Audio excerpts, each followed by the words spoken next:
It's time for Positively Kansas. Coming up, it's an important anniversary and a chance to recognize some of the youngest heroes of World War II.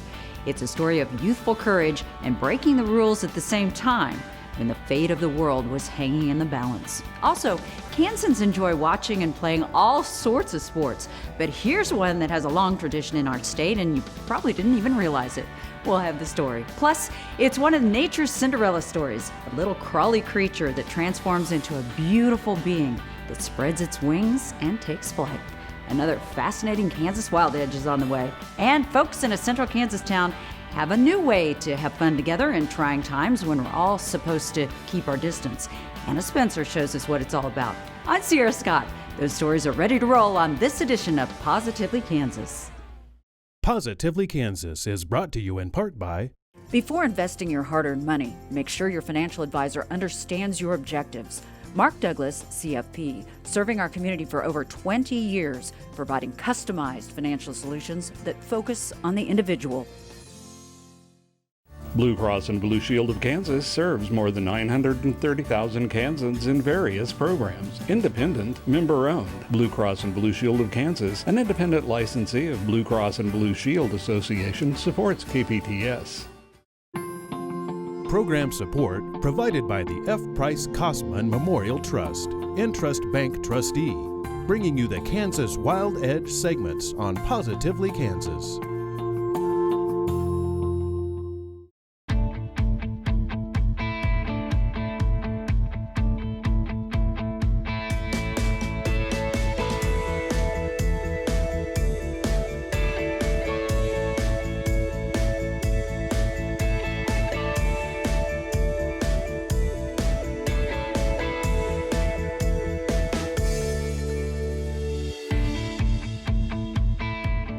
As we recognize the 75th anniversary of the end of World War II, some of the last surviving heroes have something very interesting in common. At the time of the war, they were just children, teens, even some as young as 12. It was illegal, but many adolescents were willing to lie about their age to fight. Chris Frank examines the controversy of child warriors through the eyes of a Kansas Marine who says underage service members don't get the recognition they deserve. Children have been used as warriors probably since the earliest conflicts. Sadly, even now, the United Nations cites several nations for continuing the practice of using child soldiers. International law defines those under 18 as children. 18 is the minimum legal age for recruitment and use in hostilities by human rights law. The U.S. allows military enlistment at age 17 with parental consent. The subject of child warriors is too broad to attack in this single story. We will restrict our subject matter to underage military service during World War II. Now, to be clear, these were teenage children who were not recruited or forced to join, but instead lied about their age to enlist in the war effort. It was common knowledge there was underage servicemen. 92-year-old Bill Holden has so much personal and family history that he's dedicated a building on his property near Argonia in Sumner County for the family library and museum. Well, these are some pictures I took when I was stationed up in North China. And that's our platoon that we had when I was in the Marine Recruit Depot. Now, some of these pictures show a few of the Chinese people. These photographs were taken in 1946 when Holden, in the U.S. Marine Corps, was stationed in northern China. He stayed and served there until 1947, when he completed his military obligation and was honorably discharged before reaching the age of 18. Holden was only 13 when Pearl Harbor was attacked. And then World War II started. Well, when World War II started, everybody wanted to get in there and get it over with. Holden watched with envy as the months went by as 18 and 19-year-old teenagers were signing up for the draft. But I was only 14. Far too young to enlist. But that didn't stop other teens that age and even younger from trying to enlist. Some succeeded. Holden was like so many who were caught up in a hysteria to get involved in ending the war. There was a lot of underage, teenage people that went in there. But it begs the question of why. Why risk your life when you don't have to, and breaking the law to do so? It's a question I asked military historian Joshua Polarine. He works for Historical Research Associates in Missoula, Montana. He did his master's thesis at the University of Montana on children at war, underage Americans illegally fighting the Second World War. These guys, they see America's at war. They have tons of people from their communities going into the service.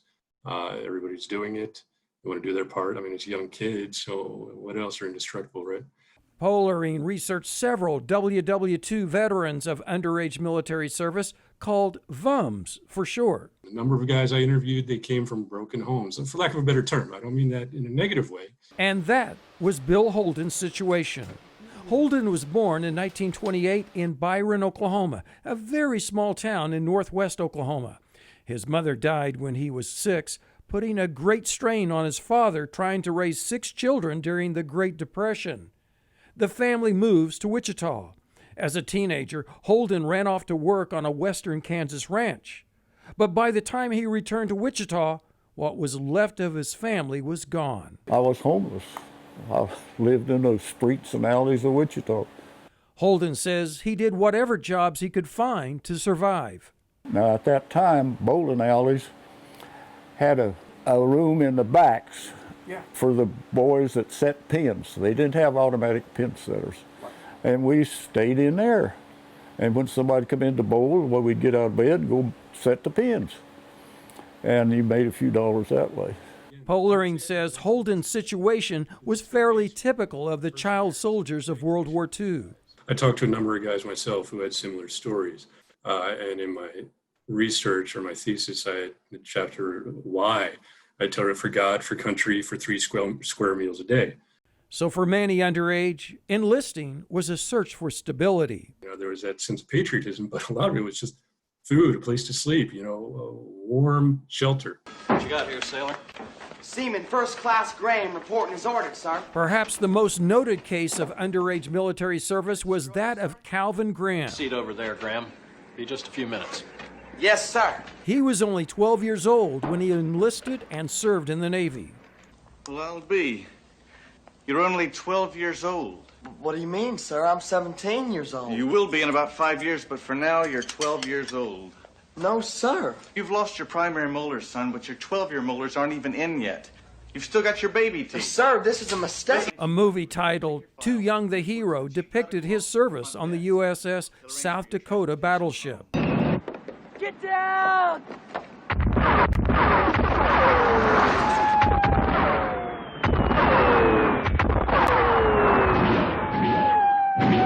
Come on, let's go! Move! Graham was the youngest to serve in the military during World War II. He was awarded the Bronze Star and Purple Heart medals and other commendations for his work in pulling wounded sailors to safety. But Graham's commendations were revoked, and he was thrown in the brig when the Navy found out his age. It took decades for his medals and benefits to be restored. And then there was Alvin Snapper. Polarine interviewed Snapper for his thesis. Polarine says Snapper enlisted in the Army at 14 and became a replacement soldier at the Battle of Bastogne. As he's going in, you get to the Battle of Bastogne, and the attrition rate is soaring. In one action, he was on the line, I forget how many days, and when they were done, he came out, he was the only one left from his squad. As a result, Snapper was given a field commission of second lieutenant at the age of 15. That's right, an officer at 15. And a number of these guys were just highly decorated. I mean, they served as well as anybody else, and perhaps even more so, and that was something that came up a fair amount, is that they were underage, so they felt they had to prove themselves to the older guys. Now, they weren't telling them that, but that was, it's all inside. And they're thinking, okay, I got to show that I can do this. I got to show that I'm strong enough. I got to show that I'm man enough. Jack Lucas demonstrated such bravery in battle, he was awarded the Congressional Medal of Honor. He was only 17. For Lucas, it started when he was 14 years old. Lucas says he was obsessed about avenging the attack at Pearl Harbor. He was so determined to enlist and get in the fight that he forged his mother's signature on consent papers to join the Marines after only completing the 8th grade. There are many people who fought in the service under 17 years old that entered the service young like I did.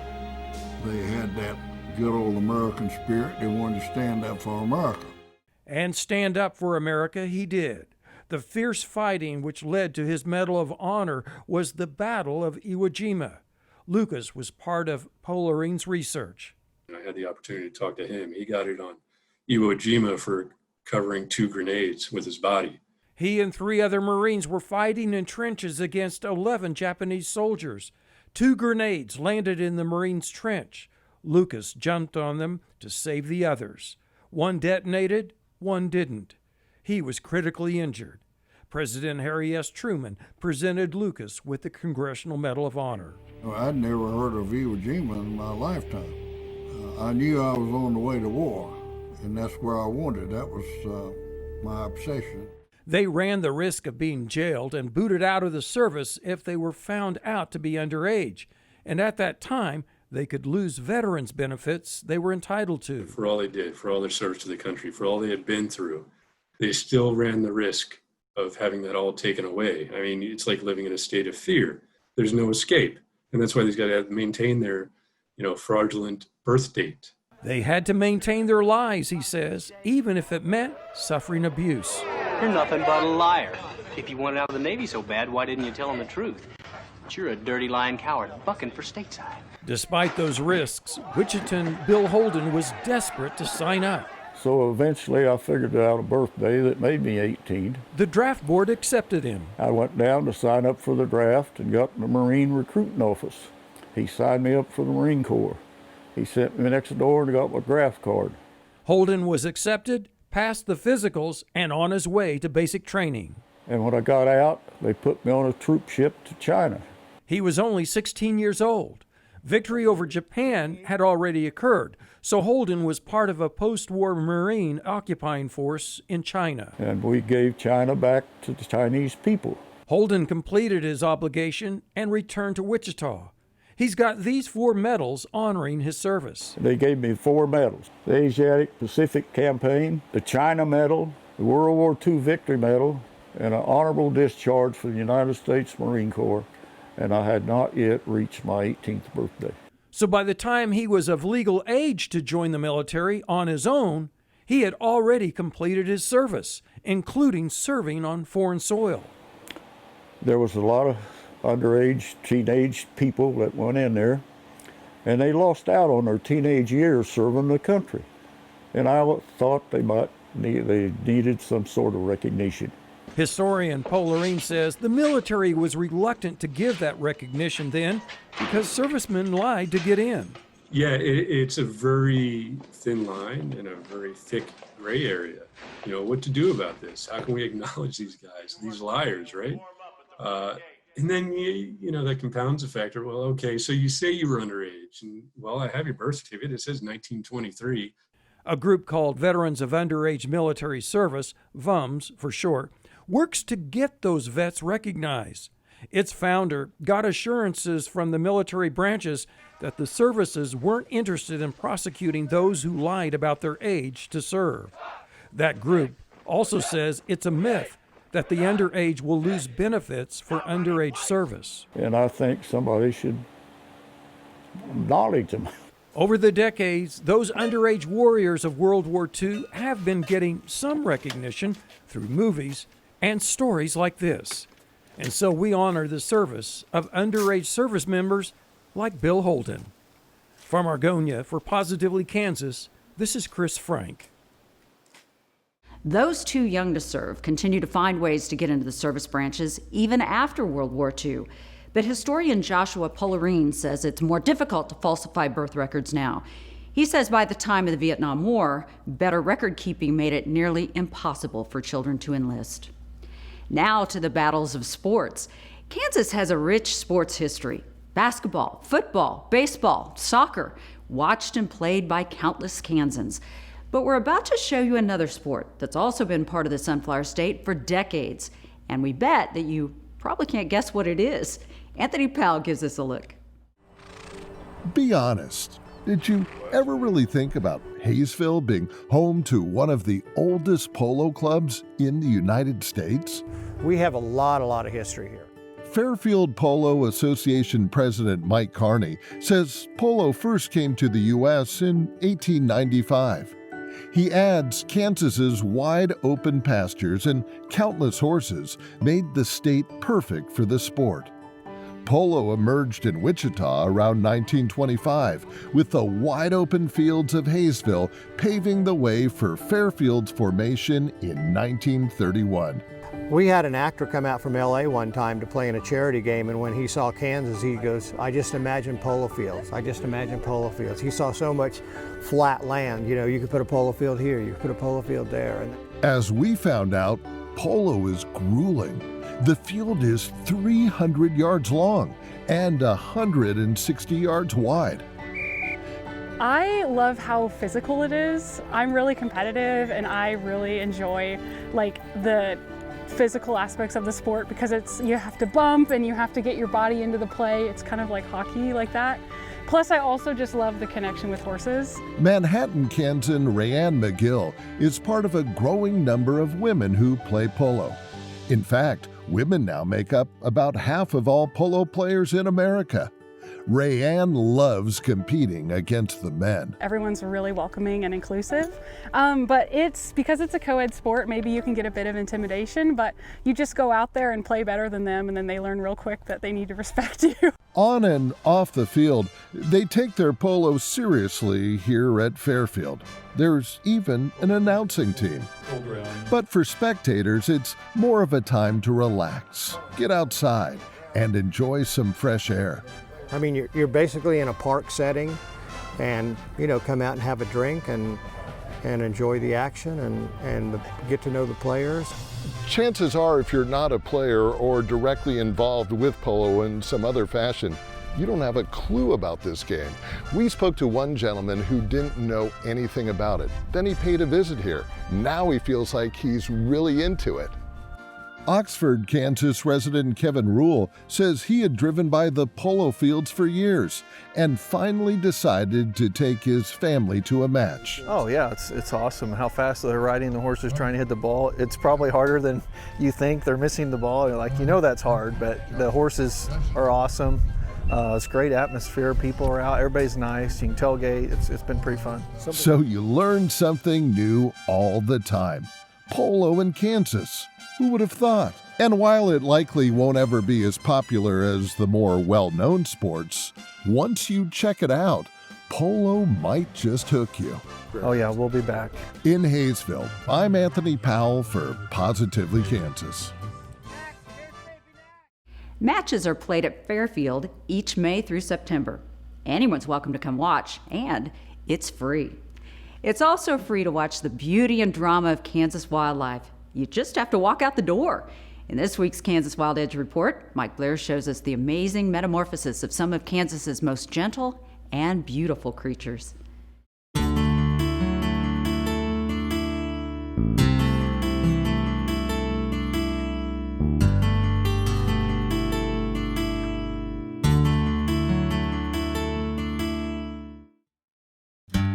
Butterflies and moths, some of our gentlest and most colorful wild species in Kansas. Everyone is familiar with them, but fewer understand the amazing life cycle involved. It's a complex process called metamorphosis that involves more than a month to complete. And maybe the most important part is the caterpillar stage. Caterpillars begin with eggs. Mated butterflies lay eggs either singly or in large groups on certain food plants needed by each species. The eggs are glued onto plant leaves where the tiny hatchlings gain immediate access to food. It usually takes the eggs about 3 to 5 days to hatch. The caterpillars chew out of their eggs and eat the eggshells to start their lives. Then, with minor differences depending on species, they become eating machines on their chosen plants. The caterpillar's job is to store huge amounts of energy for its final flighted form. This takes several weeks and increases its body mass an astonishing amount, up to 2,000 times larger than when it started out. It eats constantly and sheds its skin 5 or 6 times to allow such large growth.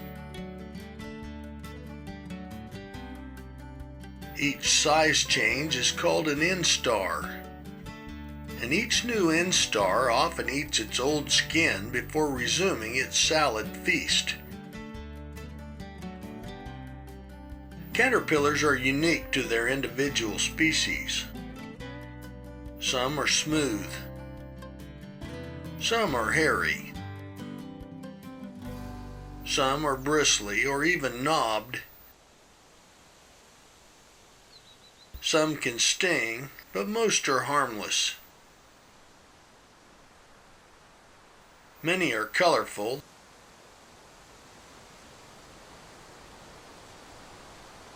though some are not.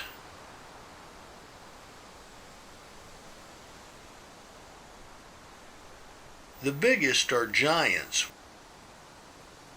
while some remain small and obscure.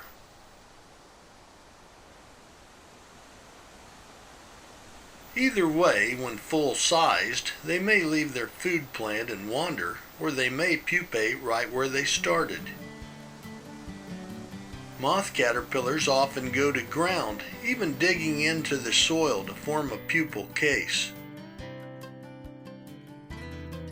Butterfly caterpillars create a button of silk from which to hang. They form a hanging J before splitting their skin a final time to reveal a chrysalis. Then they rest for more than a week while their bodies turn to liquid and completely restructure into a beautiful flying creature.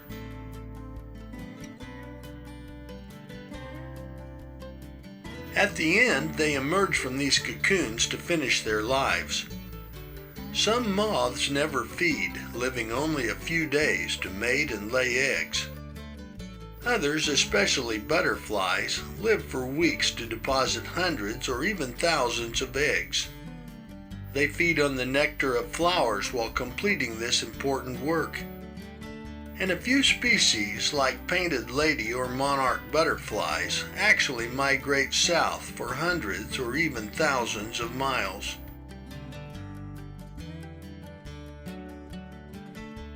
The caterpillar journey is one of nature's greatest shows, and all who study it will find never-ending discoveries.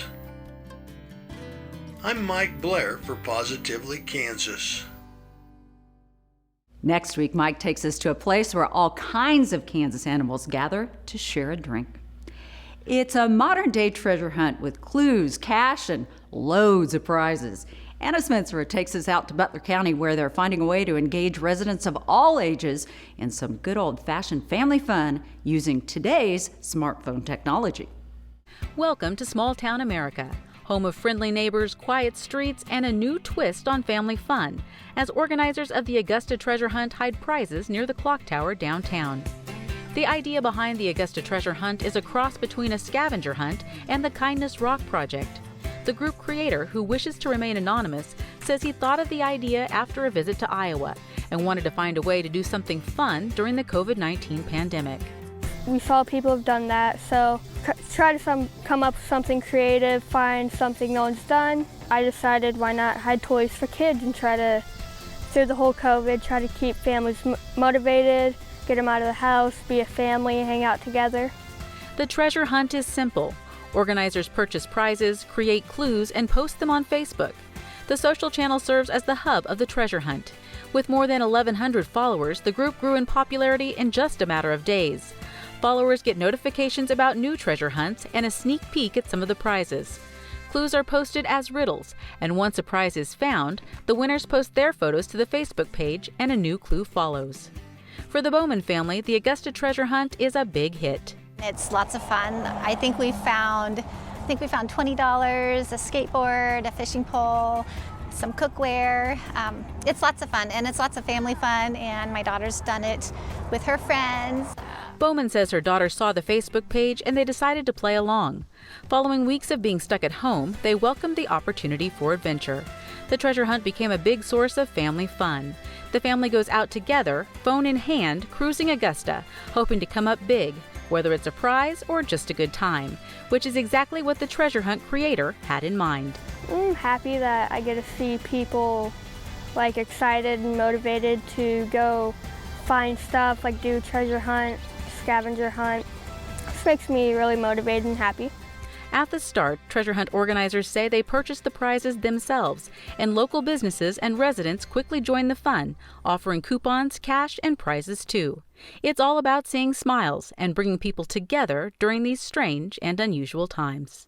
In Augusta, I'm Anna Spencer for Positively Kansas. The treasure hunt is ongoing. You can find out more on Facebook. Well, that's a wrap for this week. We hope you enjoyed the show. I'm Sierra Scott. Hasta la vista.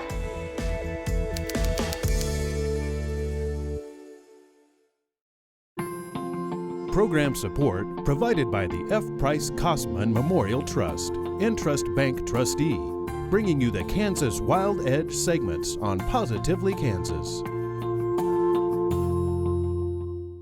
Blue Cross and Blue Shield of Kansas serves more than 930,000 Kansans in various programs. Independent, member-owned. Blue Cross and Blue Shield of Kansas, an independent licensee of Blue Cross and Blue Shield Association, supports KPTS. Before investing your hard-earned money, make sure your financial advisor understands your objectives. Mark Douglas, CFP, serving our community for over 20 years, providing customized financial solutions that focus on the individual.